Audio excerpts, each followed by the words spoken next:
Time கரெக்டாக 4:30 எப்படி வெயில் அடிக்கும் இந்த டைம்லலாம். ஆனால் இப்போ என்ன ஆயிடுச்சுன்னா, மழை வரா மாரி செம்மையா இருந்துச்சு கிளைமேட்டு. காத்து அடிச்சிச்சு, மேகம் கலந்துடுச்சுன்னு பார்த்தா, திடீர்னு வேகமா மழை வர ஆரம்பிச்சிச்சு. எனக்கு ஒரே குஷி ஆயிடுச்சு. ஏன்னா மழை வந்துச்சுன்னா நைட்டு ஃப்ரீயா தூங்கலாம், நல்லா சில்லுன்னு இருக்கும். அதுக்கப்புறம் சூடா ஒரு இஞ்சி டீ குடிக்கலான்னு இஞ்சி டீ ரெடி பண்ணிட்டுருந்தேன். ரெடி பண்ணி முடிச்சுட்டு அப்படியே கையோட பழம் வாங்கிட்டு வந்தேன். அதையும் எடுத்து வச்சுட்டு, என்னதான் பார்த்து பார்த்து வாங்கினாலும் இந்த கடைக்காரங்க எப்படியாச்சும் நம்மள ஏமாத்திர்றாங்க.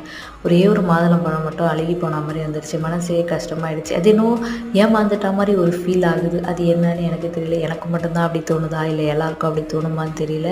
பார்த்து தான் எடுத்து போட்டேன். அந்த கேப்லேயும் எப்படியோ ஒரு அழுகி போன பழத்த போட்டுட்டாங்க. அதுவும் ரூ. 250 குடுத்து வாங்கிட்டு வந்து ஒரு பழம் அழுகி போனோனே மனசே சரியில்ல. நைட்டு டிஃபன் வேலை ரெடி பண்ண ஸ்டார்ட் ஆயிடுச்சு.